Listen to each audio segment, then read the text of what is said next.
Hey, today's episode of the Level Up REI podcast, we've got a special guest, and this might be like a bloopers reel because today we have my son and also my right hand, Keith Howell.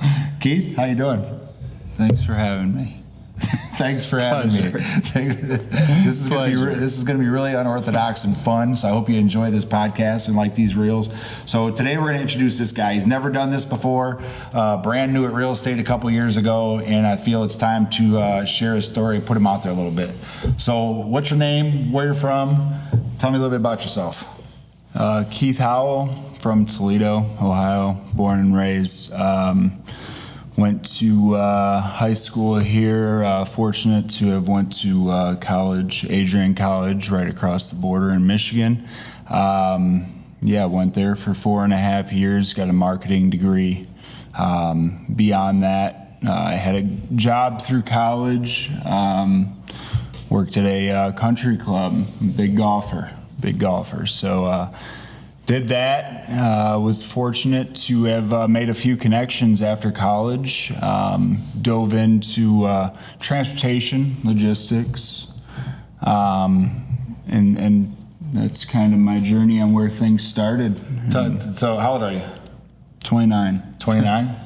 So you, in high school, you said you went to Whitmer here in Toledo. Did you play sports? Yeah, football, yeah. Yeah? Football, baseball, yeah. Did you play sports in college? Football as well, played for 3 years and decided to hang it up. It's a hard thing to do, but once you realize you hit your ceiling, life kind of starts to grow from there. So through the levels of playing sports as a younger guy, and then the what you've experienced after, I mean, do you think you took away any life lessons being a college football player and a football player in high school? Yes, I absolutely do. I was fortunate to have been on a pretty good high school team, but I would also like to say that there were many coaches beyond the journey that kind of got me to where we are today, whether that was boxing, whether that was football, whether that was baseball. There were many mentors within my life that kind of, propelled me to where we're at now, and very grateful for each and every one of them, and the list is quite long. That's good stuff. I agree with the fact that it does take a village. You have been turned into a good young man, right? Even whether you are my kid or not, then I'll be the first to say that there was still a lot of people involved in your life. So how did talk a little bit about what happened after college when the pandemic hit, and share with everybody what happened with your industry and the trucking industry and how all this, before we get into the real estate, what happened when COVID hit? It was a time for everybody, I'm sure. However, in that industry, it was, you were on a big upswing, very big upswing, and it was awesome. Everyone was doing well. It was a fun time, fun industry. COVID hit, and just like a lot of things, kind of smacked down, took a dive.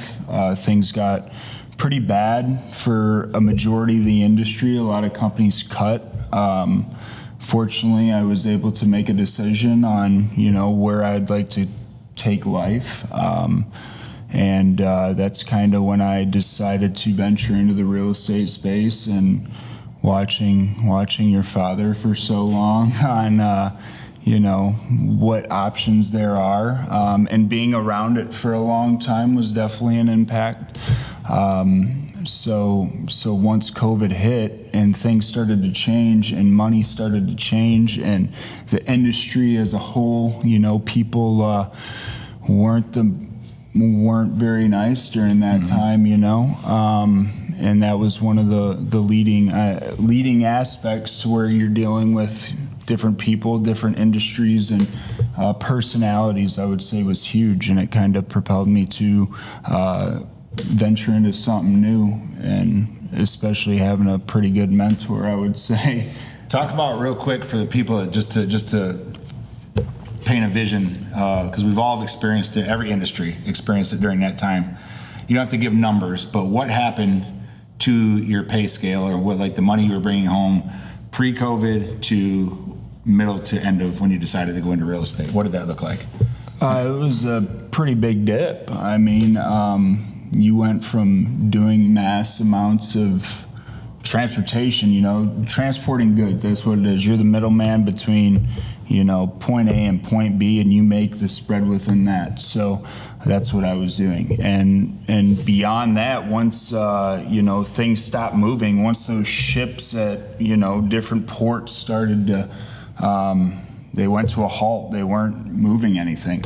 That's when it got hard and things weren't going across. That's when inflation, whatever you will, that's when things started to take a dive, and that's when the pay scale started to take a deep dive, and led to some changes. And here we are. Yeah, that's what I'm glad you shared that, because a lot of people might not be opening up about these types of things. Every industry around, I mean, people have taken mass cuts in every sort of industry. So the reason we're teeing this up is because we're going to, people that are listening to this now, you're going to hear where it all began, and then you're going to hear where it's at now, and notice what can happen over some long time and a lot of hard work, right? So from there, you decided to take a leap and involve with the family business. What was happening and what led to that? Like, what was the final straw when you're like, you know what? I know, full disclosure, I'm a pain in the ass to work with, right? We've been doing this a long time, and full disclosure, everybody, it's not easy working with family. It's not. So it took a lot of thought and a lot of trust between us to make this decision. What was that like when you finally said, you know what, I'm ready to go? I know it wasn't about the ultimate money situation. It was about the big picture. What led to that? Honestly, so I loved the trucking transportation industry as a whole. I made some very good relationships within the industry. Everything was good, but I think it was more or less the timing of when to make the change. So if money is not coming in and you don't see yourself on an uptick, you start to get a little complacent, you start to get a little, not self-fulfilled. And I felt that at that point in time, the transition period could not have been better, because I like to be a perfectionist. I like to be the best at what it is, whether that's sports or whatever. I want to be the best at whatever it is. So when you're not reaching that type of level in an industry that you felt you were going up on that swing, and then it just goes down, there was not a better time to then venture into something new, to where you're starting at ground one. You're starting at the ground. The only way to go is up. So I felt after a lot of thought and a lot of pros and cons, that was the decision that was made, and thankful. Good. Well, let's share with the group or with the people listening that first year. You started at the beginning of a year. What year was that? It was 2 Januaries ago? Yeah. So it would have been what, January 23? Is that right? Yes. So January 23, just so everybody can see the hard work and the stuff that went through that first year. Share with everybody what your first year was like. Well, the first year was learning. A lot of learning. What did you do to learn? What did you have to do? So I took a lot of classes. There was a lot of learning. I went to, I had to get my license, for example. I am licensed in Ohio and Florida. Your realtor's license? Yes, realtor's license, sorry. But that definitely took a time or two. So once year? Approximately, with different learning the aspect of investing. So I mean, our family business is a lot of different moving parts, which give credit to. That's a whole different story. But I think starting off, it was just learning everything at once, to where then we kind of dove in.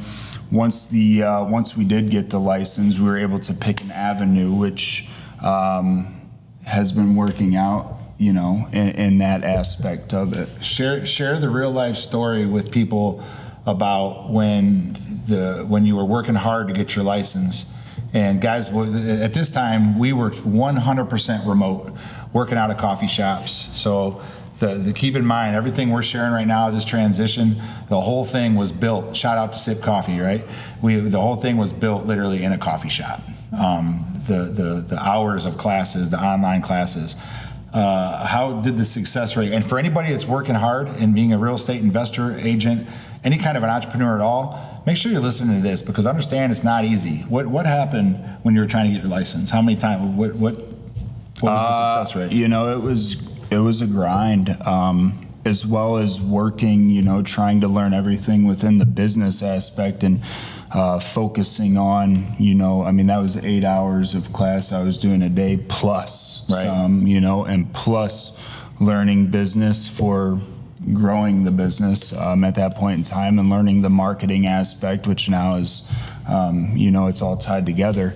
But yeah, it was 10 hours a day, I would say, for 7 days a week until I started to, and it took me a few times. I'm not the greatest test taker, I'll tell you that much. But that's how I want you to share with people. you know, not the greatest when it comes to tests or studying or sitting down for long periods of time is not my forte. So Credit to you, though. How many times did it take to pass the test?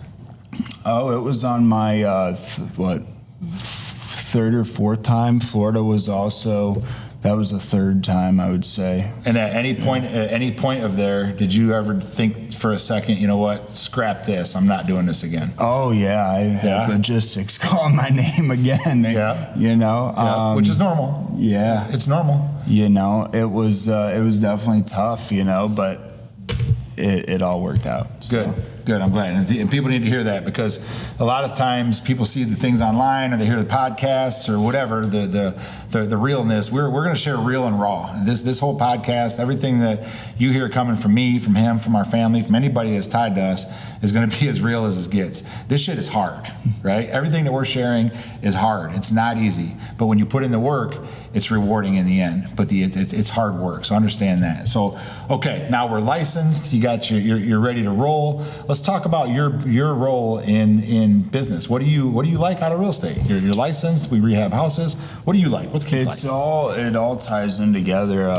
You know, I think being able to provide value to different clients, that is huge for me. So I do our marketing for Howell Properties. That is my bucket is acquisitions and bringing in deals. So, but not only are we looking to buy, we can help clients in so many different aspects that I think that is, that's what makes it fun. You know, there's not just one avenue that we provide, and we're able to adapt to many different clients that we can provide a solution, whether it is listing the house for top dollar, whether it is buying for cash, whether it is working with our auction company, Nick, great guy. So there's many different options on what we can do, and I think that's what makes it fun for, you know, what we're doing. I know that you've really grabbing a hold of the sales side of things, working with listings. You really love working with listings. Mm-hmm. You've had a lot of success over the past year of working with people with listings. Talk about that. Like, what does that feel like when someone comes to you and wants to sell their house for top dollar on the real estate market, using your real estate license with Key Realty, and you're going to be able to sell that house at or above list price, and just fulfilling that for your clients? What's that like? How's that feel? That's a great feeling. It's a journey getting to that point, that's for sure.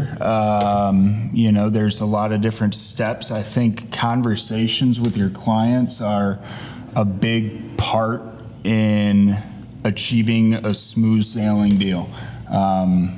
Sometimes it's not always the case, and I think that setting up your conversations and expectations of what your value is for each and every person determines the success on how a transaction is going to go. And thankfully, there has been a lot of success in doing that. And I give credit to the help that I've been provided. And like you said, Key Realty, their classes are phenomenal. Full credit there. And yeah, just learning one deal at a time. One deal at a time. That's the best way you can learn. Now, you work with buyers too. You recently just got a really good situation for your buyer. What does that feel like? How many houses did you look at, and what was it like when you finally found the one for your client? It was a great feeling. I think we probably looked at probably 40 houses. 40. I mean, crazy. Yeah, probably around there. Worked together for about 4 or 5 months, I think it was. A lot of houses, maybe man. a little more. Wrote multiple offers, Yeah. and in this market, it's crazy to tell someone, here's where you're going to have to be to purchase a house Right. in this market. And once you get past that fear, I think it's you're providing value to them. I mean, they're out there looking for a property. So if they want a home and you're able to help them, I think it's just providing your expertise and your knowledge on that. So Well, I think that you've really taken the ball and done a great job on that side of it, just so everybody can kind of understand this. Our family business is we're an all-in-one real estate solutions company. We can either buy your house cash as is. We can list and sell your house for top dollar on the retail market. He specializes in that. We also specialize in auctioning people's houses off if we need to. Shout out to the Amlins over at Nick Amlin and the Amlin Auction Company. That's who we work with to do all of our auctions. So the goal is all-in-one solutions company, right? Keith is being developed into more of a managerial role. His job now is to learn the sales side of things, be the best agent as humanly possible while working with me on the acquisition side, and we're going to talk more about that now. So another arm of our business is buying people's properties as is. A lot of times, just to kind of tee it up so people understand, for example, we work with a lot of landlords.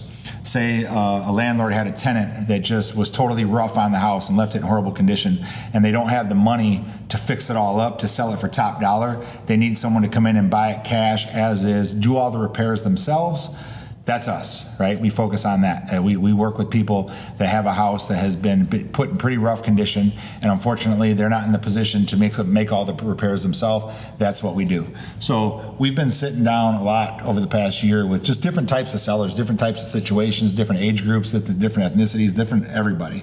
What do you like out of that side of it? Like, what do you, out of that side of the business, finding these houses and fixing them up, what do you think about that? I think it's a whole lot different, and I enjoy the aspect due to the fact that you're dealing primarily with people that are in need of something, and have something that you can provide value compared to just listing a house. I believe. I think they're coming to you for a solution, and when you're able to provide that, and like we always say, win-win or no deal. That is very rewarding. But then to see I am the least construction worthy person probably in the room. So we'll just say that. But I enjoy the aspect of seeing the growth from start to finish, because the properties are not the most most up to date, or there's a lot of things wrong. So to see that transformation is huge, and I enjoy those conversations with someone that is in need of a situational.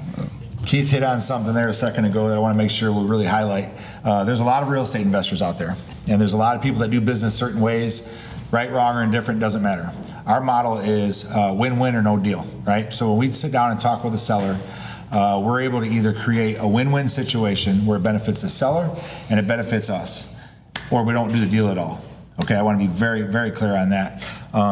So your first year and a half, we've been doing, now you've been actually doing real estate stuff now for about a year. How's life changed? It's definitely caused a positive impact. I mean,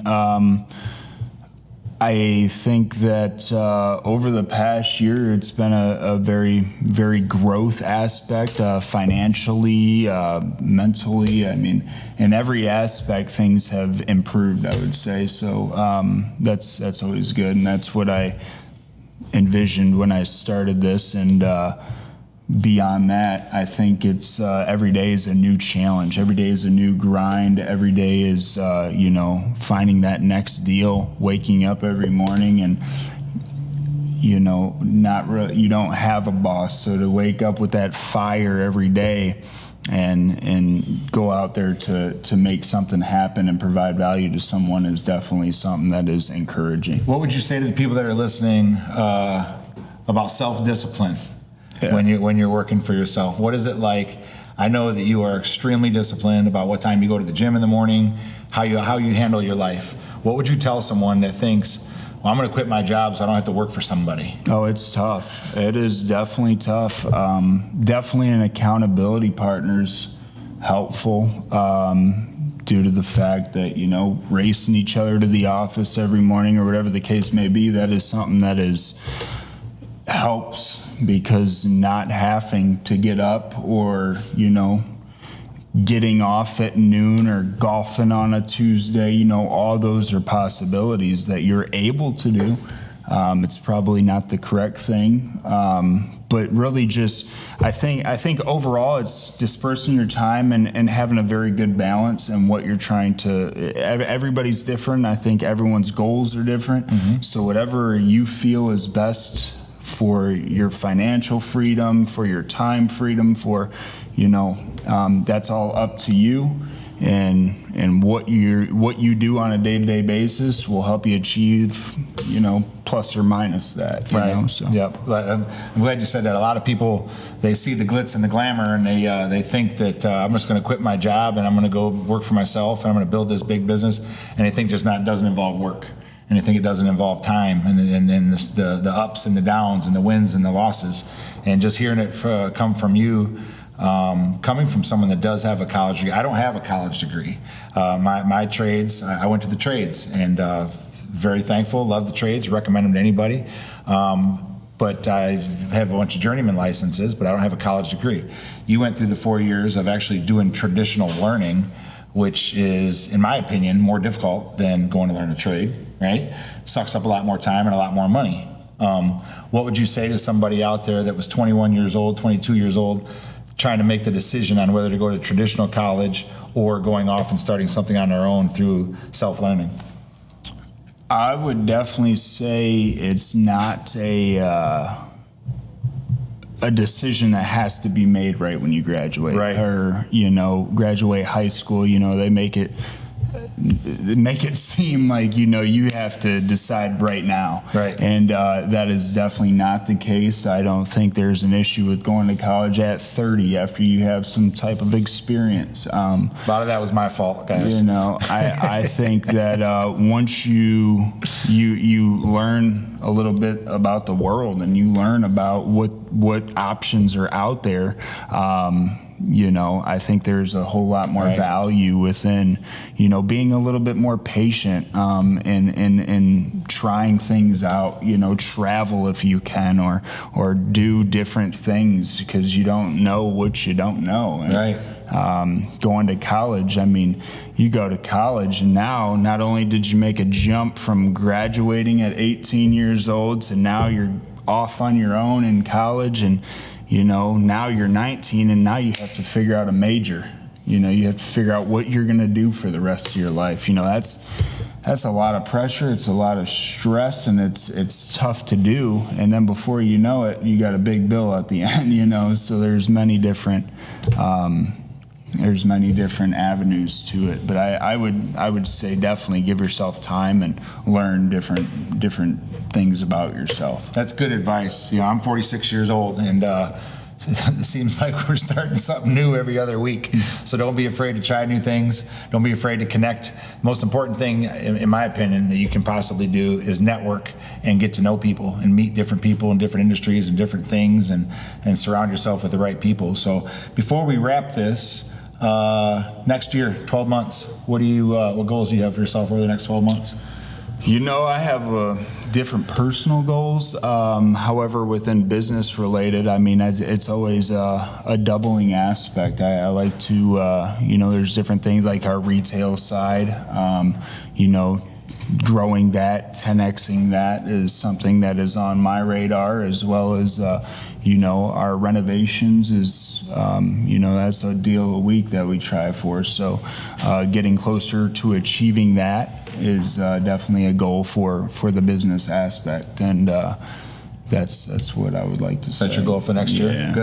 Good. Well, I appreciate you taking the time out of your busy day to come sit down with you. Oh, you know what? One question that I know people are really wanting to know, and I want you to be totally honest and transparent here when I ask this question. Yeah. What's it like working with your dad? Oh, I mean, Remember, we're truth. yeah, it's good primarily most of the time. Most of the time? I would say most of the time. Not always sunshines and rainbows, and there's ups and downs. But I also, working in the corporate world as well, I think you have that wherever you're at. So is it a little harder to maybe have a bickering moment or an argument with a family member? It's take it as what it is, right, and get past it, but. Well, I'm proud of you. You're doing a great job, and even doing this now, I know this is new for you, and you're doing a great job. You're coming a long way. You're going to take all this over one day, obviously, and from where we were graduating college and going to college to the past 4 years to today is light years. How do you say that? We came a long way. How about that? And there is no limits in this game. People listening, if you're in real estate now or whatever you're doing in the entrepreneurial world, you are making it. You're making it through a time that people had no idea what the hell was going on. You're making it through, and depending on where you're at, what market you're in, where you're listening to this from, I don't know your market, but I can promise you that no matter where you're at, the market's going up and down. You might have challenges, you might be crushing it, but it doesn't matter. You've made it past sometimes where most people didn't. So my advice to you would just be to keep going, keep doing your daily stuff every single day, keep working, keep meeting people, keep working your ass off, stay consistent, and you'll keep going. You keep making money. That's the ultimate goal as an entrepreneur, is to bring value to people and find a way to get compensated for that. So with that, we're going to wrap this. Congratulations on your first podcast. I'm proud of you. Good job. And we'll see everybody on the next one.